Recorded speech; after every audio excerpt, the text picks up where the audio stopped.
በነፍስ ወከፍ እገሌ ሙናፊቅ ነው እገሊት ሙናፊቅ ናት ብዬ ልል አልችልም። ኒፋቅ የሚባለው ነገር የልብ ጉዳይ ነው።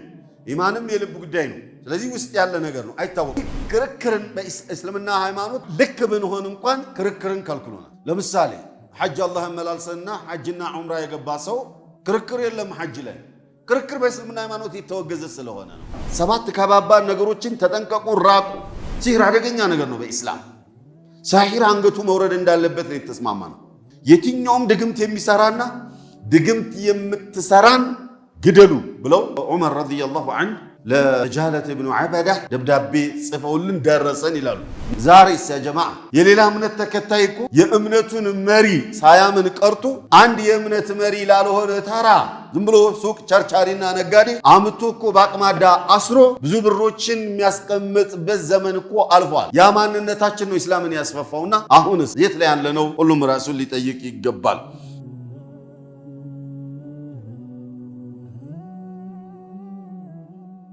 الحمد لله رب العالمين صلى الله وسلم وبارك على رسوله الأمين وعلى آله وصحبه أجمعين أما بعد أيها الأحبة كتاب الكبائر للإمام الذهبي رحمه الله درساتنا زاري 41ኛው درس ነው የምናየው በባለፈው በ40ኛው درساتችን اللعان መረጋገም አንዱ ሌላውን መርገም ረጋሚነት የሙእሚን ባህሪ አይደለም።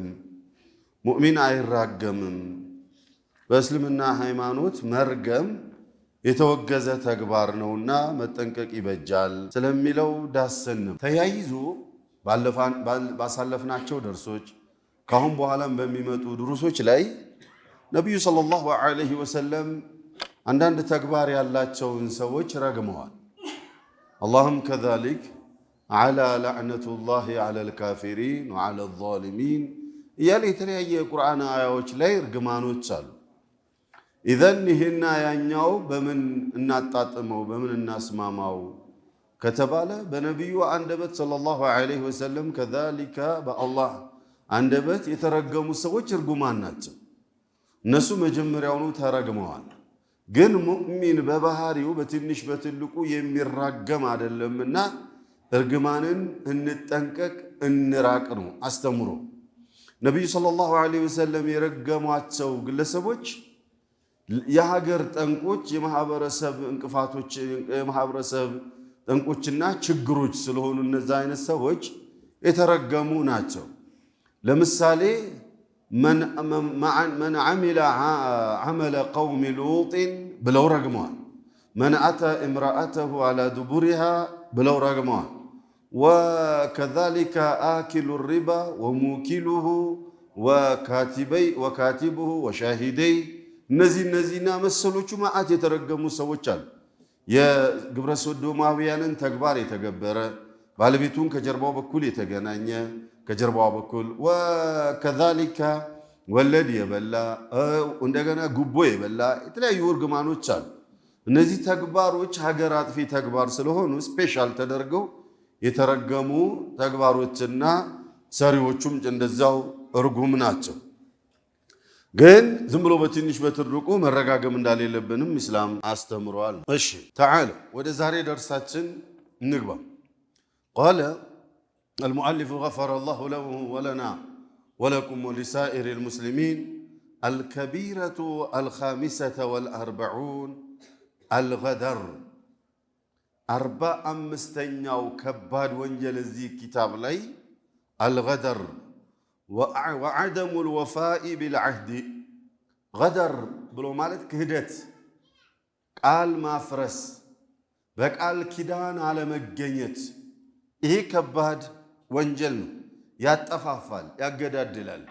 የሙእሚን ባህሪ አይደለም። የሰው ንብረት ወከዛሊካ ተስፋ የተደረገበት ነገር ብዙ ነገሮች ሊፋለሱና ሊፈርሱ ይችላሉ በዚህ ተግባር። ስለዚህ እስልምና ሃይማኖት ይህ ጎጂ ተግባር ነውና እንደዚህ አይነት ባህሪ ያላቸው ትክክለኛ አማኞችና ሙእሚኖች ስላልሆኑ ተጠንቀቁ፣ ራቁት አሉ።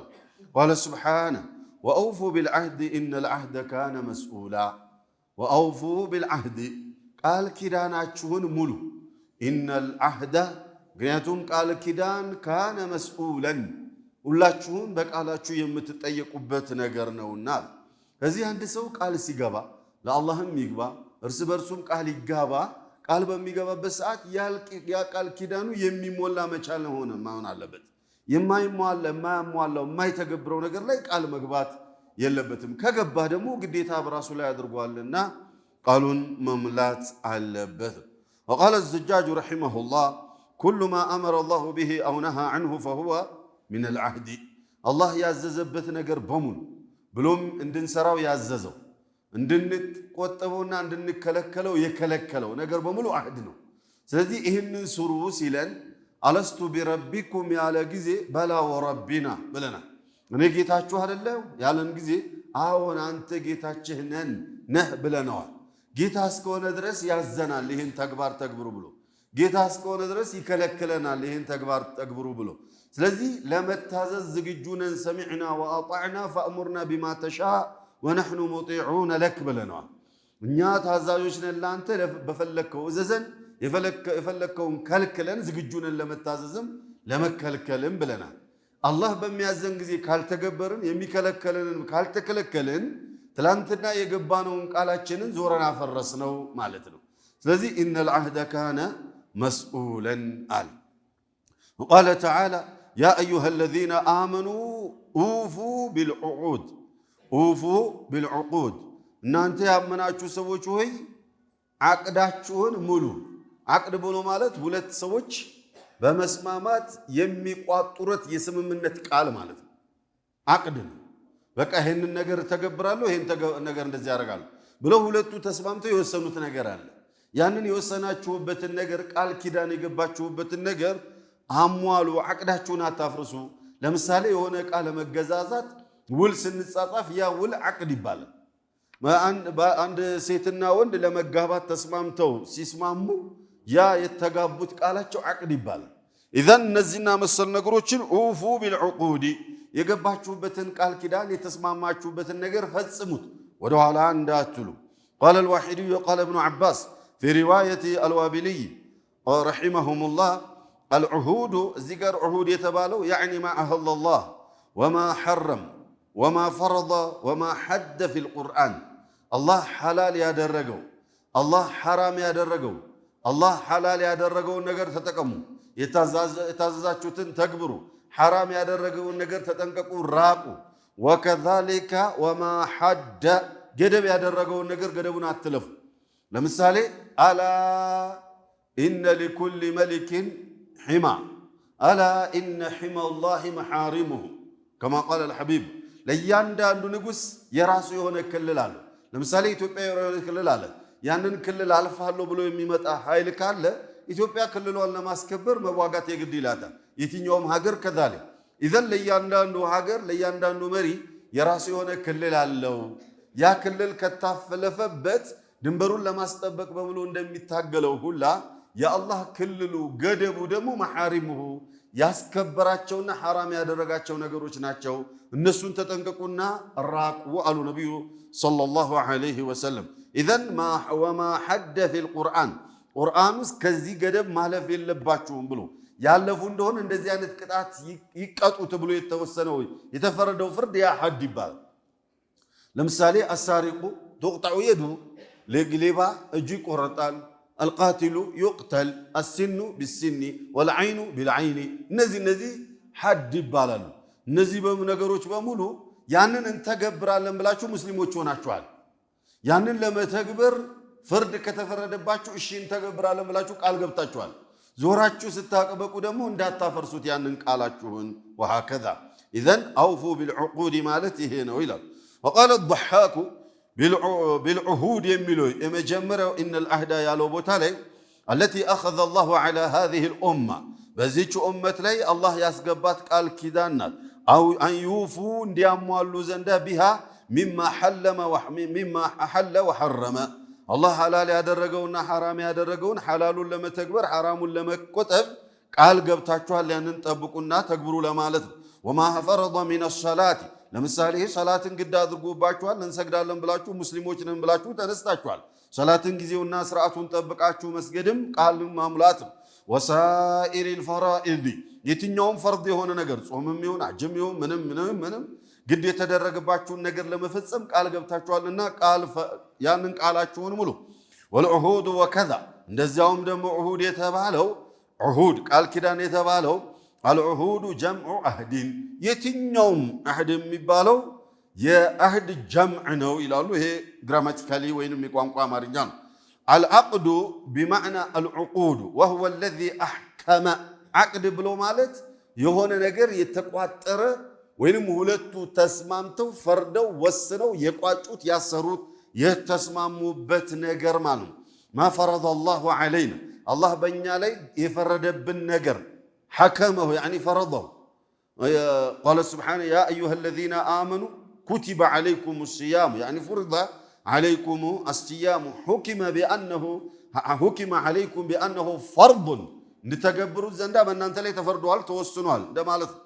አለይና ፈቀድ አሕከመ ዛሊከ አላሁ ጀለ ወዐላ ያንን ነገር በደንብ አድርጎ በጥበብ በተሞላበትን መልኩ በእናንተ ላይ ግድ አድርጎባችኋልና ተግብሩ። ወላ ሰቢላ ኢላ ነቅድህ ቢሓሊን ያንን ቃል የገባችሁትን ለመተግበር የተስማማችሁበትን ነገር በየትኛውም መልኩና ሁኔታ ልታፈርሱት አትችሉም ማለት ነው። ወቃለ ሙቃቲል ብን ሐያን አውፉ ቢልዑቁድ ብሎ ማለት አለቲ አህደ አላሁ ጀለ ወዐላ ኢለይኩም ፊል ቁርአን ቁርአን ውስጥ ወደ እናንተ እንድተገብሩት ቃል ያስገባችሁን ሚማ አመረኩም ብሂ ሚን ጣዓቲ ለምሳሌ የታዘዛችሁትን ነገር ለመፈጸም ቃል ገብታችኋል። አው አንተዕመሉ ቢሃ እንሰራዋለን ብላችሁ እንድሰሩ ታዛችኋል ተግብሩ። ወነህይህ አለዚ ነሃኩም ዐን የከለከላችሁንም ነገር ተከልከሉ። ቢልዑሁድ አለዚ በይነኩም ወበይነል ሙሽሪኪና በእናንተና በሙሽሪኮች መካከል ላይ ደሞም ስምምነትና ቃል ኪዳን ይኖራል። ወፊማ የኩኑ ሚነል አህዲ በይነ ናሲ ወላሁ አዕለም በሰዎችም መካከል ላይ የሚኖር በእናንተና በአላህ መካከል ላይ የሚኖር ለምሳሌ በሙሽሪኮችና በእናንተ መካከል ላይ ያለ አንድ ልዩነት አለ። ምን? መታዘዝና ማመፅ።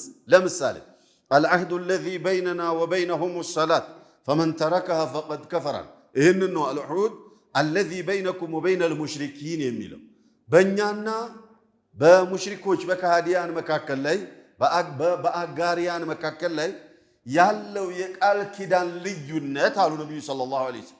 አሰላቱ ሰላት ናት። ወመን ተረከሃ የተዋት ፈቀድ ከፈር ክዷል አሉ። ስለዚህ በቃላችን ካልተገኘን ሙስሊም ነን አለን። መሐመድ፣ አሕመድ፣ ፋጡማ፣ ኸዲጃ ተባለ። የዚያ የሙስሊምነታችሁ መገለጫ ያዘዝኳችሁን ተግብሩ፣ የከለከልኳችሁን ተጠንቀቁና ራቁ ተባለ። እሺ እንታዘዛለን፣ ተቀብለናል። አስለምና ሙስሊም ማለት እኮ ያ አስለምና ሊአምሪክ ለትእዛዝህ እጅ እግራችንን ሰጥተናል፣ እሺ ብለናል፣ ላናምፅህ ቃል ገብተናል አሉ። የተገበረ እንደሆነ ሙስሊሞች እንሆናለን፣ ያልተገበረ እንደሆነ አህዳችንን በማፍረስ ካፊር እንሆናለን። ስለዚህ በእኛና በእነሱ መካከል ላይ ያለው የመለያ አህድ የመለያ ቃል ኪዳን ሰላት ነው።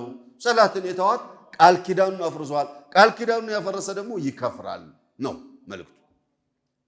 ወቃለ ነቢዩ ሰለላሁ ዐለይሂ ወሰለም ቃል ኪዳናቸውን የሚያፈርሱ ሰዎች ሲገልጿቸው በሙናፊቅነት ነው የገለጿቸው። አሁን ማንም ቢሆን ሙናፊቅ ነህ ሲባል የሚወድና የሚስማማ ማንም የለም። ጃሂል ነህና ሙናፊቅ ነህ ሊባል ማንም አይፈልግም። መዐነሁ ጃሂሉን ወመዐነሁ ሙናፊቁን ሙናፊቅም ሆኖ ጃሂልም ሆኖ ሙናፊቅ ነህ መባልን አይፈልግም። ሙናፊቅ ሆኖ ሙእሚን ተብሎ ሊደነቅ ይፈልጋል። ጃሂል ሆኖ ዓሊም ተብሎ ሊከበር ይፈልጋል። በቃ ይሄ የሰው ልጅ ባህሪው ነቅስ አለብህ ጉድለት አለብህ መባልን አይፈልግም።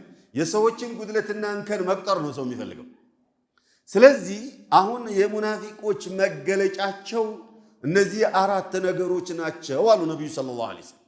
እኔን እናንተ ሙናፊቅ ነህ አትሉኝም፣ እናንተንም እኔ ሙናፊቅ ናችሁ ብዬ አልላችሁም። በነፍስ ወከፍ እገሌ ሙናፊቅ ነው እገሊት ሙናፊቅ ናት ብዬ ልል አልችልም። ኒፋቅ የሚባለው ነገር የልብ ጉዳይ ነው። ኢማንም የልብ ጉዳይ ነው። ስለዚህ ውስጥ ያለ ነገር ነው፣ አይታወቅም። ግን መገለጫዎችና ምልክቶችን ነገሩ ነቢዩ ሰለዋቱ ረቢ ወሰለም። ወሚን ዓላማት ኒፋቂ አለቲ ዘከረሃ ረሱሉላህ ሰለላሁ ዐለይሂ ወሰለም ወሂየ አርባዕ። እነዚህ አራት ነገሮች መገለጫዎች ናቸው። አራቱም ወይንም አንዱ ያለበት ሰው እዛ አካባቢ ላይ ጎራ ብለዋል ማለት መራቅ መጠንቀቅ ይበጃል። ቃለ أربع من كن فيه أرات نجروش ያሉበት ሰው كان منافقا خالصا ጥርት ያለ منافق ነው سي اسمعمان ጥርት ያለ على لسان رسول الله صلى الله عليه وسلم وليس بلساني ولا لسانكم بملاسينا بملاساچو አይደለም እንግዳውሳ በነብዩ አንደበት ነው እየተፈረደበት ያለው ይሰው اسمع قال ومن كانت فيه خصله ከነዚህ ከአራቱ ደግሞ አንዲቱ ንጥብ ያለችበት ወይንም ሁለት መገለጫ ያለበት ሰው منهن ከነሱ كانت فيه خصله من النفاق كمنافقነት ምልክት አለችው ማለት ነው حتى يضعها اسكتوا درس فإن تركها فهو يكون مؤمنا خالصا مولو مؤمننا خالص يهونه ጥርት ያለ ሙእሚን ይሆናል متى إن تركها وإن لم يتركها كان فيه ماذا خصلة من النفاق مش كانت فيه خصلة من النفاق ثم قال أولا إذا حدث كذب سيدنا قر يواش بك هي منافق مجلجة سننا قر الواشان نفاق منافقنة علبين ماله وددم تقبله منافقنة علبين ماله سننا قر من واش كون وشتن إسلام من يحل نداوجزو أشيك أسالفنا أور كهم بالي متى أسالفنا نبي صلى الله عليه وسلم كبابد وانجلوتشين يا سالفناچوم የሚመጡም አሉና ይሄንን ሙእሚን ያደርጋል ወይ ያሏቸው አሁን ወንጀሎቹ መናገር አልፈልግም ቢቆይ አሳልፈናል ከፊሉ ደግሞ ይመጣል ለምን መናገር ምን አልፈልገው ይሄ ነገር ቀላል ነው ማለት ነው በሚል እንዳንወስደው ብዬ ነው እሳቸው አሁን የዛን ወንጀል ቀለት ሳይሆን መናገር የፈለጉት የውሸትን ክብደት ነው መናገር የፈለጉት ስለዚህ ለደካማ ነፍስያ ማስረጃ እንዳይሆን እንለፈውና ይሄንን ወንጀል ሙእሚን ይሰራል ወይ አሏቸው ሙምኪን ነው ሊሰራ ይችላል እንደዚህ ሲሰራል አሏቸው ሊሰራ ይችላል አሉ ከዚያም እየተባለ وهل يكذب አሏቸው ይዋሻል ሲሏቸው ተቆጡ ፊታቸው ቀላ ይላሉ ሷሃባዎች ከዚያም ሙእሚን እንዴት ይዋሻል አሉ ሙእሚን እንዴት ይዋሻል አሁን እነዛ ወንጀሎች በነግራችሁ የሆነ ከነፍስያ ጋር እርካታ ያላቸው የሚያስደስቱ ነፍስያን የሚያረኩ ስሜታዊ ወሬዎች ናቸው አሚን ተግባራት ናቸው ስለዚህ እነዛን ነገሮች የሆነ ነገር አሸንፎት ኦርሱሱ ወይንም ስሜቱ የሆነ ነገር አሸንፎት ተገበረው ይሄንንስ ምን አሸንፎት ተገበረው ለመዋሸት ምን ያሸንፈኛል እኔ ባህሪዬ ካልሆነ በስተቀር የሙናፊቅነት ምልክት ካልሆነ በስተቀር ምን ያሸንፈኛል ስለዚህ ተቆጡ ነብዩ ሰለላሁ ዐለይሂ ወሰለም اذا حدث كذب ውሸትን ጭራሽ እንዳንማረው በጭራሽ እንዳናስተምረውም ጭምር በፍጹም እንድንጠነቀቀውና እንዳናስጠነቀቀውም ጭምር ነብዩ ሰለላሁ ዐለይሂ ወሰለም አንድ ትንሽዬ ሕፃን ልጅ እናትየው ና ቴምር ሰጣለሁ አለች ከዛ ሲመጣ ቴምር ሰጠችው ውሸትሽን ላትሰጪው ቴምር ሰጣለሁ እንዲሰጣለሁ ብለሽ ጠርተሽ ለመያዝ ሆኖ በነበር ያ አጠራርሽ الله زند وشتام تبلو بتتصافبش نبر الله إمام البخاري رحمة الله عليه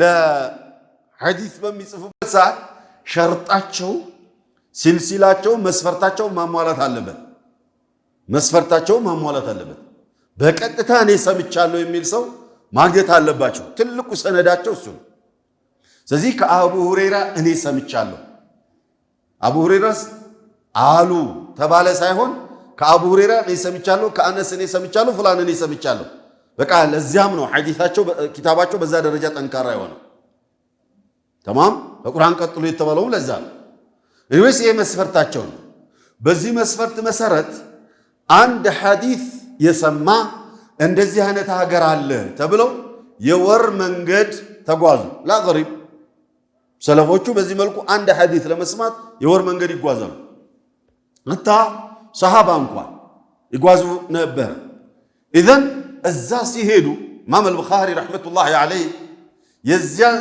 እዛ ሰውዬ መንደር ደርሰው ከሰውየው ለመጠየቅ ሲሄዱ እሱ እንደማንኛውም ገበሬ የትኛውም ወይንም ከብት የሚያረባ ሰው ግመሉን ፈረሱን ምናምን ለመያዝ ሰፌድ እያሳየ ገብስ ሰጥሻለሁና ነይ ይላል አይደል?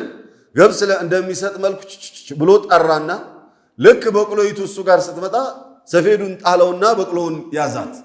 ለዛ ኢማም አልቡኻሪ ረሕመቱላሂ ዐለይህ ይሄ የአላህን እንስሳ የዋህ የሆነን ፍጡር የሚዋሽ ሰው በነቢዩ ሐዲስ ላይ እንዴት አምኜው ነው የምጽፍለት አሉና ጥለውት መጡ። ወሬ የተጓዙበት አየህ፣ ውሸት ይሄን ያህል የተወገዘና የራቀ ነገር ነው። فلذلك ልጆቻችን እኛ አጠገብ ላይ ስንዋሽ በፍጹም መስማት የለባቸው። በፍጹም ከስር መሰረት ስንዋሽ ምንም መስማት የለባቸው። ውሸት እና ሐሜት ልጆቻችን ከኛ መስማት የለባቸው።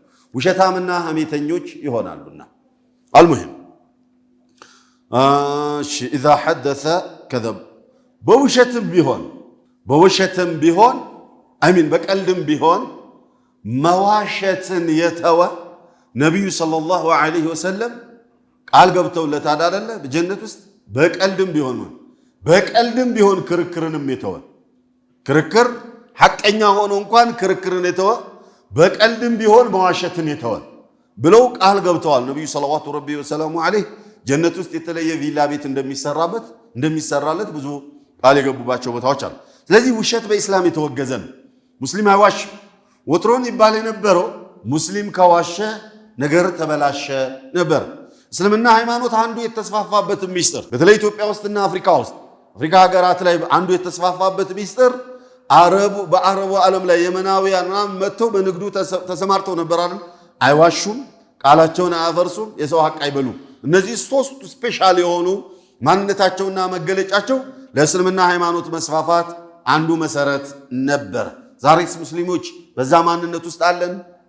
ሁሉም ራሱን ያውቀዋል። መቼም ወቀታችን እየጨመረ በሄደ ቁጥር ጥንቃቄያችንና አላህ ፍራቻችን ብሎም እንደነዚህ አይነት ነገሮችን መጠንቀቅና መራቃችን እየጨመረ ነበረ መሄድ የነበረበት ግን በተቃራኒው ከሆነ ሙሽኪል ነው። ثم قال إذا حدث كذب وإذا اؤتمن خان خيانة መቼም በእስልምና ሃይማኖት ምን ያህል የተወገዘ ስለመሆኑ ከዚህ ቀደም ኺያና ራሱን ችሎ አንድ ርዕስ አይተናል። ነብዩ ሰለላሁ ዐለይሂ ወሰለም ኺያና ማለት ያመነን መክዳት ማለት አብሮ የሚሰራን አብሮ የሚኗኗርህን ሰው መክዳት ማለት ያኛው መካድ ነው፣ ቃልን መካድ ነው። ይሄኛው ደግሞ ያመነን መክዳት ነው። ያመነን መክዳት አይደለም። ነብዩ ሰለላሁ ዐለይሂ ወሰለም ምን ብለዋል? ወላ ተኹን መን ኻነክ የካደህን አትካድ ነው ያሉት። እንኳን ያልካደንን ቀርቶ በቃ የሙእሚንነት መገለጫ የካደህን አትካድ። እሾህም በሾህ እዚህ ላይ አይሰራም ነው፣ ኢስላም የተከለከለ ነው። ወላ ተኹን መን ኻነክ ስለሆነ ወኢዘ እቱሚነ ኻን ሲታመን ይክዳል ሙናፊቅ። ሙእሚንስ ከሆነ በእምነቱ ይጸናል። ኒፋቅ አማናን የማይጠብቅ ሰው ኢማን የለውም። ላ ኢማነ ሊመን ላ አማነተ ለሁ አይደለም የሚለው ራሱ ኢማን የለውም አማናን የማይጠብቅ ሰው። ዛሬ አማና ላይ ያለን ምንድን ነው? ምናውቀው አይደል? ብዙሃኖቻችን አማና ማለት እኮ ይሄ ነገር አንተ ጋር ይቀመጥልኝ ብዬ ካልኩ የኔ አማና ነው። መጠቀም እኮ አይፈቀድልም። በራስ በሰጠው ምክንያት ኤክስፓየርድ ሊያደርግ ይችላል፣ ምን ሊሆን ይችላል፣ ሲመጣ ገዝቼ ሰጠዋለሁ ኢላ አኺሪህ አይቻልም እኮ። ያንን ነገር ተጠቀምበት ብዬ ከፈቀድኩ ብቻ ነው የሚቻለው። በቃ የኔ ነው ይሄ 100 ብር ሰጥቻለሁ። ያቺ 100 ብር ራሷ 100 ብር ናት ብትቀመጠው እንጂማ በብርህ ጋር ቀላቅለ ነግደህበት በኋላ 100 ብር ሲመጣ ሰጠዋለሁ ያም እኮ ጉድለት ነው። ባይሆንስ 100 ሺህ ብር ሰጥቷል ሰውየው 100 ሺህ ብር ሲፈልግ ሰጠዋለሁ ብለህ ቢዝነስ ውስጥ አስገባው። አንተ ያተረፍክበት ነው ብሩ 120 ሺህ ብር 130 ሺህ 150 ሺህ ብር ሆነ። ሰውየው ሲመጣ 100 ሺህ ብር ሰጠው። እሺ 50 ሺህ ብር ለመነገድን ማን ፈቀደ? ነግድበት ብሎ ከሆነ እሰየው። አስቀምጥልኝ ካለ አማና ነው እንደተቀመጠ የሚቀመጥ። የኢትዮጵያ ሙስሊሞች የኢትዮጵያ እስልምና ሃይማኖት አንዱ የመስፋፋቱ ሚስጥሩ አማናን ጠባቂዎች ናቸው ሙስሊሞች በሚል ነበረ። በዚህ ስፔሻል ማንነታችን ነበረ። ዛሬስ ያ ጀማዓ የሌላ እምነት ተከታይ እኮ የእምነቱን መሪ ሳያምን ቀርቶ አንድ የእምነት መሪ ላልሆነ ተራ ዝም ብሎ ሱቅ ቸርቻሪና ነጋዴ አምቶ እኮ ባቅማዳ አስሮ ብዙ ብሮችን የሚያስቀምጥበት ዘመን እኮ አልፏል። ያ ማንነታችን ነው እስላምን ያስፋፋውና አሁንስ የት ላይ ያለ ነው? ሁሉም ራሱን ሊጠይቅ ይገባል። ኢዘ ቱሚነ ኻን ሙናፊቅ ከታመነ ይክዳል አሉ። ወኢዛ አሃደ ቃል ኪዳን ከገባ ገደር ያንን ቃል ኪዳኑን ያፈርሰዋል፣ ይሽራዋል። አማና ያ ጀማዓ ባለፈው አሳልፈናል። ስለ አማና ወይም ኺያና በተቃራኒ አሳልፈናል። የሆነ ሸቀጥ ማስቀምጥበት ወይንም ብር ማስቀምጬ ብሩና ሸቀጡ መጠበቁ ብቻ ነው። ላንተ የሆነ ነገር መጥቼ ለማንም አትንገርብኝ ብዬ ከነገርኩ ያ አማና ነው። እስከ ለተሞት ሊወጣ የማይገባ አማና ነው።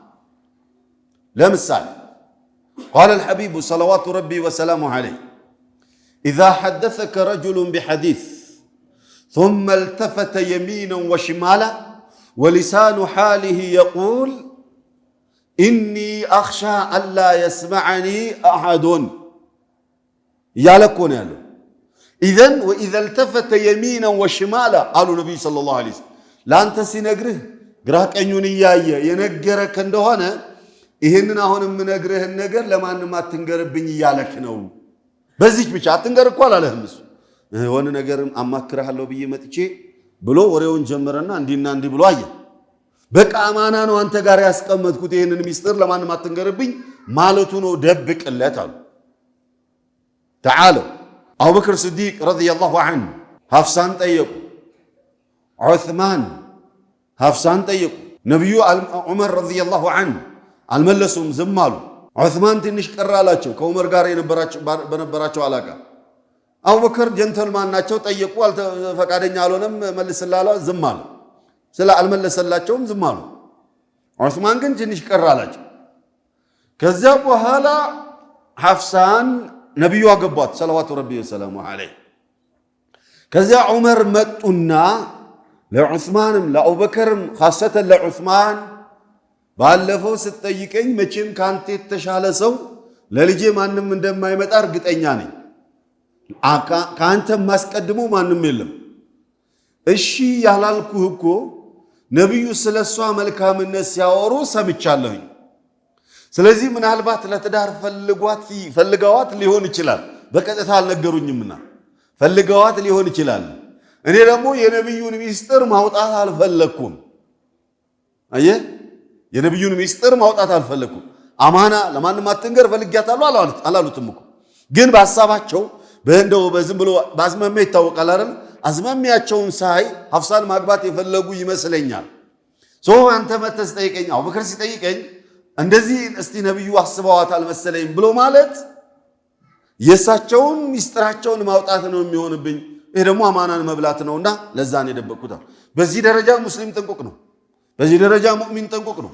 ሙናፊቅ ግን አማናን በዚህ መልኩ የተነገረውን ሚስጥር የተባለውንም እሱ ጋር የተቀመጠውንም ሀደራም ሌላም አማናን በሊታ ነው።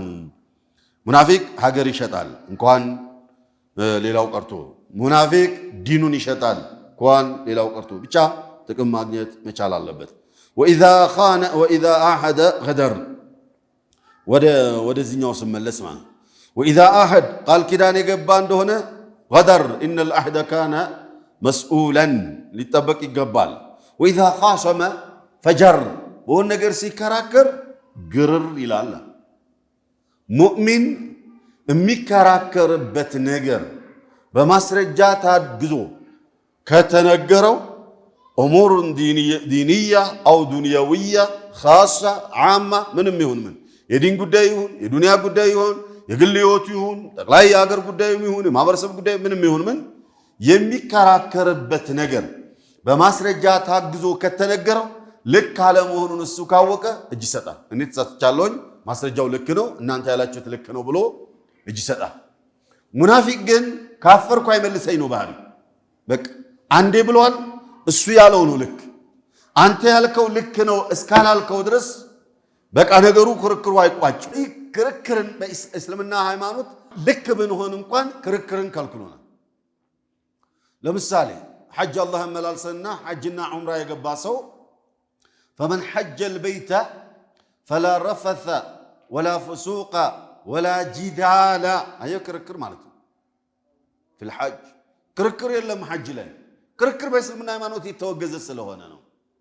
شوف ومن ترك مراء ولو كان محقا አሉኩ እንደው መከራከርን የተወ የሐቅ ባለቤት ቢሆን እንኳን አሉ ጀነት ውስጥ ልዩ ዓለም ይዘጋጅለታል የተባለው አንደኛ በውሸትም እንኳን በቀልድም እንኳን ከመዋሸት የተጠነቀቀ፣ ሁለተኛ ሐቀኛም ቢሆን ክርክርን የተወ በቀልድም ቢሆን መዋሸትን የተወ ብለዋል ነብዩ ሰለላሁ ዐለይሂ ወሰለም። ቅድም ግን ነግራችኋለሁ።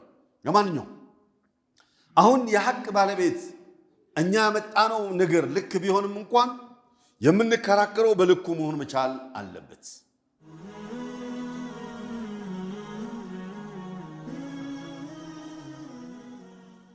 አንዳንዴ ከመስመር አውጥቶ ግጭት ውስጥ አስገብቶ እልህ ውስጥ አስገብቶ ወደ ጸብ የሚወስድ በሆን የለበትም ነው። ሙናፊቅ ግን ወኢዛ ኻሰመ ፈጀር ከተከራከረ ወሰን ያልፋል። በቅ ለፈለገ ማስረጃ ብታመጣ አይቀበልም። ስለዚህ እነዚህ አራት ምልክቶች የሙናፊቅነት ምልክቶች ናቸው። ከነዚህ ውስጥ አንዱ ኦር ሁለቱ ያለበት ሰው የሙናፊቅነት ምልክት አለበት። አራቱም ያለበት እንደሆነ ሙሉ ለሙሉ ጥርት ያለ ሙናፊቅ ነው ብለዋል። ከነዚህ ከአራቱ አንዱ ሁለቱ ምናምን አለ ኦር አራቱም አለ ወይስ ምንም የለብንም ካለላ አልহামዱሊላህ፣ ካሉ ግን ራስን ማጽዳት ያስፈልጋል። ሙናፊቅነት ከባድ ስለሆነ قال رسول الله صلى الله عليه وسلم ሙናፊቅ ሁለት ነው ደረጃው ባይዘው ኒፋቅ ሙኽሪጅ من ملة ከእስልምና ሃይማኖት ሙሉ ለሙሉ የሚያስወጣ ኒፋቅ አለ። ኢነል ሙናፊቂነ ፊ الدرك الأسفل من النار የተባሉት ይሄ አንደኛው ሙናፊቅ የሚባለው ከባዱ ይሄ ልቦናው ላይ ያለው ክህደት ነው፣ በምላሱ እምነት ነው ያለው። ይሄኛው ከባድ ከኩፍር የከፋ ነው። ይሄኛው ግን ኒፋቁን ዱነ ኒፋቅ ነው። ከኒፋቅ ከዛ ከትልቁ ኒፋቅ የወረደ ኩፍሩን ዱነ ኩፍር እንደምንለው ማለት ነው። ከትልቁ ኩፍር የወረደ ኩፍር እንደምንለው ማለት ነው። ሆኖም ግን ከባድ ነው። ያኛውና ይሄኛው ልዩነቱ ምንድነው? ይሄኛው ቅጣት ያመጣል፣ ጀሃነም ያስወርዳል። ያኛው ደግሞ ጀሃነም ውስጥ ያዘወትራል። ልዩነታቸው ይሄኛው በወንጀሉ ልክ ተቀጥቶ ሊወጣ ይችላል። ያኛው ግን አይወጣም፣ ከሙናፊቅም ከካፊርም የከፋ ስለሆነ ማለት ነው። وقال رسول الله صلى الله عليه وسلم كل غادر የትኛውም ቃል ኪዳንና አፍራስ لكل غادر ለየትኛውም ቃል ኪዳኑን አፍራሽ ለሆነ ሰው ሊዋኡ يوم القيامة የቂያማ ለታ የሱ መገለጫ የሆነ ባንዲራ አለው። وقال هذه غدرة فلان ابن فلان እቺኮ የገሌ የክህደት መገለጫው ናት ተብሎ ከዚህ ከጀርባው አካባቢው በቅሎ ከሱ ጋር አብሮት የሚንቀሳቀስ መለያ አለው አሉ ነብዩ ሰለላሁ ዐለይሂ ወሰለም። ለእያንዳንዱ የወንጀል ባለቤት መለያ እንዳለው ባለፈው ተነጋግረናል። እዚሁ ደርስ ላይ እዚሁ ኪታብ ላይ ማለት ነው። ለምሳሌ የወለድ የሚበሉ ሰዎች ለየት ያለ መገለጫ እንዳላቸው ተነጋግረናል። ولا يقومون إلا كما يقوم الذي يتخبطه الشيطان من المس የቂያማ ለታ ሲቆሙ ሸይጣን ያንገዳገደ እንደሚደፋው ሰው የሆኑ ነው የሚቆሙት። መገለጫቸው ነው።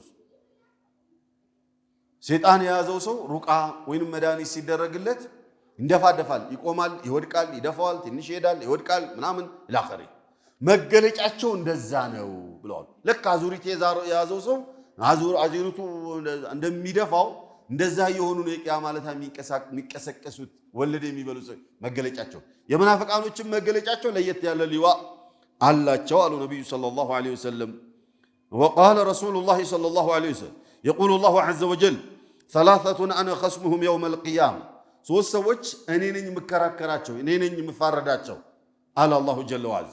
እነዛው ሰዎች በቃ ጀሃነም መውረድ አለባቸው ብዬ እኔ ነኝ የምፈረድባቸው ፈራጁ እሱ ነው ተፋራጁ እሱ ነው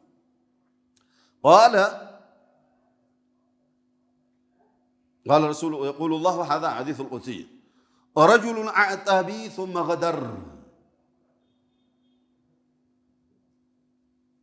أعطي بي من الشلم بني السم تسأتوت كزيام كادو بالله بلو تقبل تسأتو بالله يهونبين لتأبك لملس بلو تقبل ثم غدر كزيام زرو كادو يعني النقر ورجل باع حرا فأكل ثمنه ሁለተኛው ደግሞ ጫዋ የሆነን ሰው ከቤት አውጥቶ ሸጦ ብሩን ይበላ ዛሬ ገታ ምንለው ማለት አገር ውስጥም ከአገር ውጭም የሚካሄደው ገታ هذا هو ሰዎች ይታገታሉ ከዛ ይሄን ያህል ብር አምጣ ይባላሉ ምን ሊቢያ ሲሄዱ ምን ሲሄዱ እየተባለ የሚደጋገም በየመንገዱ የሚለመን በየመስጊዱ የሚለመን ተግባር አለ አይደል ወሊዓዙ ቢላህ አላህ ይጠብቀን አላህ ይጠብቃችሁና ኢዘን ይሄ ባሪያን አግቶ ሸጦ ብሩን መብላት ማለት የቂያማ ለታ አላህ ጀሃነም እንዲወርዱ እኔ ነኝ የምፋረዳቸው እንደዚህ አይነት ሰዎችና ባሪያ ተደረገ ወረጁሉን استاجر اجيرا ሌላው ደግሞ ሶስተኛው استاجر اجيرا ሰራተኛን ቀጠረ فاستوفى ያ ሰራተኛው የተቀጠረበትን የታዘዘውን ስራውን ሰራ فاستوفى منه العمل እንዲሰራለት የፈለገውን ሙሉ ለሙሉ አሟልቶ ሰራለት ولم يعطه اجره የሰራበትን ዋጋውን አልሰጠውም በላው ይሄኛውንም የቂያማ ለታ በዛ በሚስኪኑ ላብ እኔው ነኝ ጀሃነም ማወርደው ይሄን ግፈኛና አምባገነን قال الله رب العزة والجلال الحديث في صحيح البخاري كبات ስለዚህ رجل اعطي بي ثم غدر والله اسم قال ገብቶ በፍጹም ላልክድ ብሎ ተሰጠው ተቀበለ እሺ በቃ አላህና እኔ አንተነ አሚን ሶስታችን ያለነው አላህ መስክሬ ነው መልሳለሁ ብሎ ወሰደና የካደ እንደሆነ قال رسول الله صلى الله عليه وسلم من خلع يدا من طاعتي لقي الله يوم القيامة ولا حجة له ومن مات وليس في عنقه بيعة مات ميتة جاهلية من خلع يدا من طاعة كتئزاز جون نسا أمير على التاززن بلو جون نسا يلهو بتم لقي الله يوم القيامة ولا حجة له يقيامة لتا السوم أسرجا يلهم لمن كاده ጌታውን አልታዘዝም ብሎ ስለምን ካደ አሚርንም አልታዘዝ ብሎ ለምን ካደ ያዘው ሰውዬ የቂያማ ለታ ምን የለውም ማስረጃ የለውም አሉ ወደ አሚሩ ስንመለስ ومن مات وليس في عنقه بيعة ጫንቃው ላይ በይዓ የለም ያኒ ከመሪው ጋር የተጋባው ሙባይዓ ሳይኖረው ሞተ بمعنى እኔ በአሚር ስላልሆነ ለኔ ያዛዥ የለኝም በራሴ ብሎ ሸፈተ ከአሚሩ ትእዛዝ ውጭ ሆኖ ሸፈተ እንደዛ አይነት ሰው ማተ ሚተተን ጃሂልያ የጃሂልያን አሟሟት ነው የሚሞተው ያኒ ከመስመር ወጥቶ ማለት بمعنى አሁን ምንድነው የተፈለገው እዚህ ጋር አሚሩ ጋር ወይንም መሪው ጋር ሲመርጠው ወይንም የሆነ አካል ከመረጠው በኋላ መጥቶ ሙባይዓ ሲያደርግ ቃል ኪዳን ገብቷል ከዚያም እጁን አነሳ አልታዘዝም ብሎ አመፀ ከማንም ጋር ሙባይዓ አላደርግም ማለና ሸፈተ እንዲህ አይነቱ የቂያማ ለታ የአደገኛ የሆነ ነገር ይገጥመዋል ጃሂልያ የሆነ አሟሟት ይሞታል እስልምና መርህ ውጪ በሆነ ማለት وقال رسول الله صلى الله عليه وسلم من احب ان يزحزح عن النار كجهنم لدان يفلغنا ليوጣ يفلغ ويدخل الجنه جنه مغباتن يفلغ فلتأته منيته منياو يعني موتو عزرائيل وينم يوتو مابقيا لتمጣለት ይገባል وهو يؤمن بالله واليوم الاخر والله በቂያማ ቀን ያመነ ሆኖ ሞቱ ይምጣ ከእምነቱ ሳይወጣ ይሄ ሰው ነው ከጀሃነም ተድኖ ጀነት የሚገባው وليأتي الى الناس الذي يحب ወደ ሰዎችም በሚተገበረበት ጊዜ ወይንም ሰዎች ጋር የሆነ ነገር ሲተገብርና ሲያመጣ الذي يحب أن يؤتى إليه እሱ ላይ ሊተገበርበት የሚፈልገውን ነገር ይተግብር ለሰው ለራሱ መልካምን ይፈልጋል የትኛውም ሰው በሰዎች ላይ ለሰዎችም መልካምን ይመኝ ለራሱ የማይፈልገውን ነገር በሰዎች ላይ አይመኝ ሰዎች ማንም እንዲመቀኛቸው አይፈልጉ እሱም ሰዎችን አይመቅኝ ሰዎች ሀብታም እንዲሆኑ ይፈልጋሉ እሱም ሀብታም እንዲሆን ይፈልጋል እሱ ብቻ ሀብታም ሆኖ ሌላው ደሃ እንዲሆን አይፈልግም እሱ ጤናማ መሆን ይፈልጋል ሌሎቹም ጤናማ እንዲሆኑ ይፈልግ ስለዚህ ሰዎች ጋር የሚተገብረው ነገር እሱ ላይ ሲተገበርበት ደስ የሚለውን ብቻ ይተግበር እሱ ላይ ሲተገበር የሚጠላውን ነገር ሰዎች ላይ እንዳይተገብር ለምሳሌ አዘል ጃር የሚል ደርሳለን ራሱን የቻለ ጎረቤትን አዛ ማድረግ ጎረቤትን ማስቸገር የሚል من الكبائر ከከባባድ ወንጀሎች ይመደባል የሚል ራሱን የቻለ ርዕስ አለ እዚህ ኪታብ ላይ ለምሳሌ ጎረቤታችን ወደኛ ፍሳሹና ቆሻሻው እንዲደፋብን አንፈልግም ደጃችን ላይ ቆሻሻ እንዲጥልብን አንፈልግም በመንተኛበት ሰዓት እንዲረብሸን አንፈልግም ለምሳሌ የሆነ ሌላ እምነት የሚከተል ጎረቤት አለ መዝሙር ከፈተ ወይንም ሃይማኖታዊ አስተምሮን ከፈተ በመንተኛበት ሰዓት ይሄንን ከፈተና እንቅልፋችን ረበሸን እንበል እኛ ደግሞ በተቃራኒው ነገር ቁርአን ከፍተን እንረብሸው አይቻልም ነው ቁርአን እሱን ይረብሻል መዝሙር እኛን እንደሚረብሸን ሁላ በቃ ስለዚህ በኖርማል ሰዓት ከሆነ እንኳን ቁርአንን ስንከፍት ጎረቤትን አዛብ በማያደርግ ጎረቤቱ ሙስሊም ነው ካፊር ነው አይደለም ያንተ እምነት ተከታይ ነው ሌላ እምነት ተከታይ ነው አይደለም በቃ ላንተ በሚሰማህ ልክ ብቻ ክፈተው ዒባዳው ላንተ ነው እሱ ሊጫወት ይፈልጋል እሱ ሌላ ስራ ላይ ሊሆን ይችላል እሱ ያነበበ ሊሆን ይችላል እሱ ማረፍ ሊፈልግ ይችላል እሱ የሆነ ነገር ተፈኩር ያደረገ ሊሆን ይችላል እሱ ሊተኛ ፈልጎ ይሆን ይችላል አخሪ ስለዚህ እኔና አንተ በተለይ አፓርታማ ላይ የምንኖር ሰዎች እንደዚህ አይነት ነገሮችን መጠበቅ መቻል አለብን ለምን አንድ ቢልዲንግ ላይ ስለምንኖር አንተ ጋር ያለው ድምጽ ከላይም ከታችም ያለው ሊረብሽ ይችላል ሰዋውን ቁርአንም ይሁን ነሽዳም ይሁን ሐዲስም ይሁን ምንም ይሁን ምን هذا هو لك አንተ ነው የምትፈልገው እኔ ላልፈልገው ይችላል ሌላ እምነት ተከታይ ከሆነሳ ከዛ በላይ ነው ስለዚህ እስልምና ሃይማኖት ማንንም ማዛል እናድርግ አይፈቅድልንም ማንንም ሙስሊም ነው ክርስቲያን ነው አይደል ማንንም እንድናስቸግር እስላም አይፈቅድም ኢማጠቱ ለአዛ አን الطريق ቆሻሻ መንገድ ላይ እሾህ ነክ ነገር እንቅፋት ነክ መንገድ ላይ ያያችሁ እንደሆነ አንስታችሁ ወደ ጎን የጣላችሁት እንደሆነ ሰደቃ ነው ብሎናል አይደል የሆነ መልካም መጽዋት እንዳወጣህ ነው የሚቆጠርልህ ብለዋል አይደል ያ እንቅፋት ማን ነው የሚወጋው ማን ነው ያ እንቅፋት ማን ነው የሚመታው እሾሁ ማን ነው የሚወጋው የሆነ ሙስሊም መስጂድ ሲሄድ ነው የሚመታው አይደለም ላይሆን ይችላል በቃ የሆነ መንገደኛ ነው የሚመታው ያ መንገደኛ ሙስሊም ነው ክርስቲያን ነው አንተን ይወዳል ይጠላል አይደለም እስላም ያለው ዛጋር አይደለም ማህበራዊ ህይወታችንን በምንኖርበት ጊዜ እኛ ለኛ እንዲፈጸም ምን ፈልገው ነገር ብቻ ለሰው እንፈጽም ያ ሰው ስለሆነ ብቻ እምነቱ ምንም ይሁን ምን ሰው ስለሆነ ብቻ አህድና አማና ተመሳሰለ ብኛሉ ወንድማችን አህድ ማለት ቃል ኪዳን ነው አማና ማለት ሀደራ ነው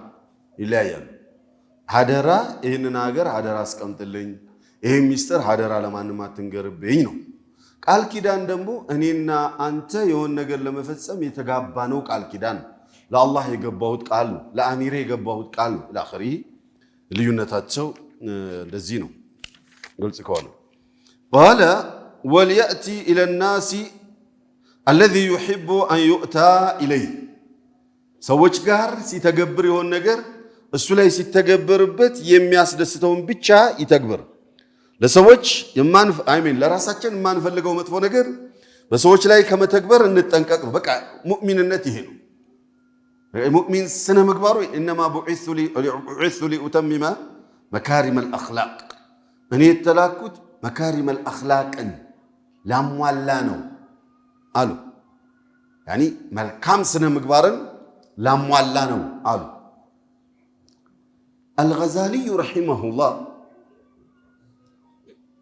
مكارم الأخلاق ላሟላ ነው የተላኩት እሳቸው የተላኩት خلقን መልካም ስነ ምግባርን ሊያሟሉ ነው እንዴት ነው እስላምን ሰብስበው እዚህ ውስጥ ያስገቡት ብዬ ጥናት ሳደርግ ለካስ አምስቱም የእስልምና ሃይማኖት ማዕዘናቶች መካሪም الأخلاق ላይ ነው ለካ ያሉት በዛው ወኩኛ ማለት الشرك بالله عز وجل والكفر به ይሄ መልካም ስነ ምግባርና መልካም ማንነት ያላቸው ሰዎች የሚርቁትና የሚጠነቀቁት ነገር ነው። ስለዚህ ተውሂድ በራሱ መካሪመል አኽላቅ ነው። ክቡር የሆነ ማንነት ዘቃጣ ከሆነው ከሽርኩ ዓለም ወርቶ ከፍ ወዳለው ብቸኛ አምላክን ወደ መገዛት መሄዱ በራሱ አንዱ ማሳያ ነው። አሰላት ማንነቷ ራሱ መካሪመል አኽላቅ ነው ትኩረት የምታደርገው ማለትን ገባኝ بمعنى قال سبحانه وتعالى إن الصلاة تنهى عن الفحشاء والمنكر ስለዚህ ወደ መካሪም الأخلاق ነው። فصلاة كفحشاء ጸያፍ ከሆነ ንግግር ጸያፍ ከሆነ ተግባር ሲሰማ ሲታይ ከሚያጸይፍ ነገር ሁላ ትጠብቃለች። ስለዚህ መካሪም الأخلاق ነው። ዘካ ቸርነት ነው፣ ለጋስነት ነው፣ ለሚስኪን ማዘን ነው። መካሪም الأخلاق ነው። እውነትም حج فلا رفث ولا فسوق ولا جدال في الحج مكارم الأخلاق كركر نترق قنش عالفا يونا وري سميت هذا الوري يلم صبرنا تقستنا شرنتنا إلى آخره إنما بعثت لأتمم مكارم الأخلاق مالت لك إنها بتردانو بكون صلوة بتشار اللم سلمنا حيمانوت بمرو مكارم الأخلاق مكارم الأخلاق مالت يكبر السوج ከፍ ያለ ማንነታቸው የላቀ ስነ ምግባር ሁሉም ሲያዩና ሲሰማው ደስ የሚለው ማንነትና ተግባር ከሪም الأخلاق። ስለዚህ ወደዚህኛው በምንመለስበት ጊዜ ሙእሚን ሁሌም ለራሱ የሚወደውን ነገር ለወንድሙ ይወዳል፣ በራሱ ላይ የሚጠላውን ነገር በወንድሙ ላይ ይጠላል። لا يؤمن أحدكم حتى يحب لأخيه ما يحب لنفسه አንዳችሁ ሙሉ ኢማን አምናችኋል አትባሉም? ለራስህ የወደድከው ለወንድምህ እስክትወድ ይሄ ለሙስሊም ወንድምህ ነው። በዚህኛው ደግሞ አም ነው፣ ለሙስሊሙም ለክርስቲያኑም ለየትኛውም ነው አም ነው። ይሄኛውም ኢለናስ የሚለው ማለት ነው። ወመን ባያ ኢማምን ኢማሙ ጋር ቃል ኪዳን የተጋባ ፈአዕጣሁ ሰፍቀተ የዲህ የእጁን ያኒ እንደዚህ ሲጨበጥ የምትለዋለች አይደል? እሷን ማለት ቃል ኪዳን እንደዚህ የተጋባ ሄዶ ثم قال وثمرة قلبه ልቦና ያለውን ለሱ የታዛዥነትን ታማኝነት ካሁን በኋላ አንተ ልታዘዝ ብሎ ለኢማሙ ቃል የገባ ለአሚሩ ማለት ነው። ثم قال فليطعه إن استطاع አሚሩን ይታዘዘው በሚችለው ልክ فإن جاءه أحد ينازعه ليلا أكل متو أمير منازعة يميادرغو كهونا يعني سنة للتاززن بلو يميامس كهونا فاضربوا عنق الآخر يعني أمير لا يمين نساون أكل عنقتو نور أوردوت خاصة أمير ديني كهونا نو يوران يارنو ديناوي أمرار مرال بقرآن بحديث مرال قنا مسألنا وطا هزبنا سامس الله بلوم تنسى ያ ሰው ለሀገር ጠንቅ ነው፣ ለሙስሊሙም ለማህበረሰቡም ጠንቅ ነውና አንገቱን አውርዱት። ስላም አሁን እዚህ ጋር የተፈለገው ምንድነው? ቃላችሁን አሙሉ ነው። ለአሚርም ይሁን ለሌላውም ማህበረሰብ ይሁን የገባችሁትን ቃል ሙሉ ነው። ቃል መሙላት እንዳለብን የሚያሳይ الكبيرة السادسة والأربعون تصديق الكاهن والمنجم ጠንቋይ ያለውን አምኖ መቀበልና ከዋክብተኞች የሚሉትን አምኖ መቀበል ይሄ በቃ ከእስልምና ሃይማኖት የሚያስወጣ ነው። በተለይ ጠንቋዩ ስለ ሲህር ከዚህ ቀደም አይተናል ክብደቱ اجتنبوا السبع الموبقات ሰባት ከባባድ ነገሮችን ተጠንቀቁ ራቁ ብለዋል አይደል? ከነዛ ውስጥ የጠቀሱት አንዱ ብሎ ሲህር ነው። ሲህር አደገኛ ነገር ነው በእስላም ሳሂር አንገቱ መውረድ እንዳለበት ነው የተስማማነው። ሸርዑ እንደዛ ነው ያለው። እቅቱሉ ኩለ ሳሂር ወሳሂራ ዑመር ረዲየላሁ ዐንሁ ደብዳቤ ይዙ የትኛውም ድግምት የሚሰራና ድግምት የምትሰራን ግደሉ ብለው ነብዩ ዑመር ረዲየላሁ ዐንሁ ለበጃለት ኢብኑ ዐበዳ ደብዳቤ ጽፈውልን ደረሰን ይላሉ። እነሱ ሌላ ሀገር ሆነ። ከዚያም ቀተልና ثلاث سواحر ሶስት ሳሂሮች ነበሩ መንደራችን ላይ አንገታቸውን አወረድነው በአሚር ትዕዛዝ። በሐፍሳ ትእዛዝ ከዛሊክ እንደዚህ ሳሂር አንገቱ መውረድ ነው ያለበት። ወደ ሲህር የሚደርሰው አንድ ሰው መጀመሪያ ጠንቋይ ሆኖ ነው። ወደ ሳሂር የሚሄደው አንድ ሰው መጀመሪያ ጠንቋይ ቤት መሄድ ከጀመረ ነው። ጠንቋይ ቤት የሄደ ጠንቋዩም ሁክሙ ምንድነው ነው እዚህ ላይ የሚያስተምረው። ሙነጅሞችስ? ሙነጅሞች በሁለት ይከፈላሉ። ይሄ በከዋክብት የሚያወሩ ሰዎች በሁለት ይከፈላሉ። አንደኛው ሙሐረም፣ ሁለተኛው ጃኢዝ። ሐታ ተዓሉሙሁ መማሩ በራሱ አንደኛው ሙሐረም ነው፣ አይቻልም። ይሄ የማይቻለው ምንድነው? ለጥንቆላ ስርዓት ከዋክብትን የምንማረው የሚማር ካለ ያ ሐራም ነው፣ አይቻልም። ለጥንቆላ ተግባር ቢማዕና በዚህ በኩል እገሊት ኮከብ ከወጣች ያ ዘመን የድርቅ ዘመን ይሆናል። በዚህኛው በኩል እገሊት የምትባለው ኮከብ ከወጣች ደግሞ ያ ዘመን የድሎት ዘመን ይሆናል። በዚህኛው ኮከብ እገሊት ኮከብ የምትባለው ኮከብ ከወጣች ደግሞ ያ ዘመን የሞት ዘመን ይሆናል። ኢላኺሪ የሚባል ኮከብ የተማሩ ሰዎች ለጥንቁልና ስርዓት ኮከባቸውን ያንን የተማሩትን የሚጠቀሙ ሰዎች አሉ። እሱንና ጥንቁልና በራሱ ኪታብ ወይንም መጽሐፍ ቅዱስ እየተገለጠ የሚታይን ጥንቁልና ክፋቱንና እስልምና ሃይማኖት ምን ያህል እንደተወገዘ እሱን ነው የሚሉት። አይ ቲንክ 4 ደቂቃ እንደዚህ ያለችኝ መሰለኝ። قال ولا تقف ما ليس لك به علم إن السمع والبصر والفؤاد كل أولئك كان عنه مسؤولا الله رب العزة والجلال ولا تقف ما ليس لك به علم سلما تاوقو ነገር አታውራ አለ። ለምን መጣ ይሄ ማስረጃ? ጠንቋይ ሙገይባትን ነው የሚነግረው፣ ኡሙሩል ገይቢያ ነው የሚነግረው አይደል? አንተ ለአንተ ያልታየህ ነገር ነው ለሱ የሚታየው አይደል? ስለዚህ ገይብ የሆነ ነገር ነገረህ ማለት ስለማታውቀው ነገር አትናገር አለ እስላም። ገይብን የሚያውቀው ማን ነው? ወላ ያዕለሙል ገይበ ኢላላህ፣ ከአላህ በስተቀር ገይብን የሚያውቅ ማንም የለም ብሎ ዘግቷል አላህ። እሺ ጠንቋዩ ከታወቀ ሄደህ ጠየቅከው፣ ወልዒያዙ ቢላህ አላህ ይጠብቃችሁ ይጠብቀንና ሄደን ስንጠይቀው አንተ ስራ አልቀና ያለህ ኦር አይንህን ኦር ጆሮህን ያመመህ እገሌ እንዲህ አድርጎብህ ነው ብሎ አለ። ከዚያም ምን ብሎ አለ? እንደዚህ አይነት ቦታ ቆፍርና እንደዚህ አይነት ታወጣለህ ብሎ አለ። ማን ነገረው? እሱ ሌላ ሀገር፣ ያ ሰው ሄዶ የጠየቀው ሰውዬ ሌላ ሀገር ኪት መጣ። በምን አወቅ? የማታውቀውን ነገር አታውራ አለ አላህ። ይሄ ሰው ያየበት ሌላ እይታ የለው።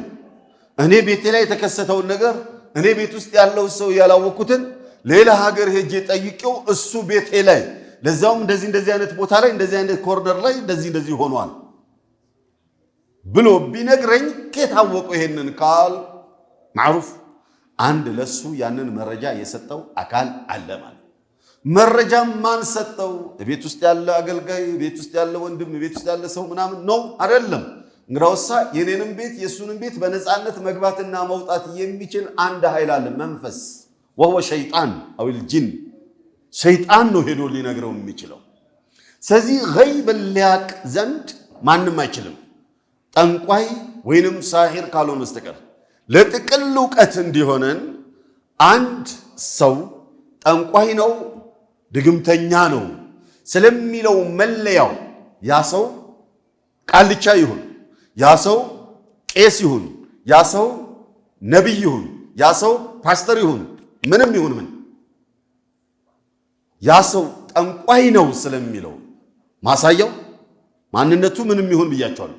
ቃልቻ ሆነ፣ ቄስ ሆነ፣ ነቢይ ሆነ፣ ፓስተር ሆነ እሱ አይደለም፣ ጠንቋይ ነው ኦር ጠንቋይ ናት ስለሚለው ማሳያ በተግባር አንደኛ እነዚህ ልንገራችሁና በሚቀጥለው ደርሳችን ዛሬ ምንድነው? ቅዳሜ እሁድ ነው። ኦኬ ትላንት አልነበርንም ለካ። ኦኬ በሚቀጥለው ቅዳሜ ደርሳችን እዚህ ላይ ሰፋ እናደርጋለን።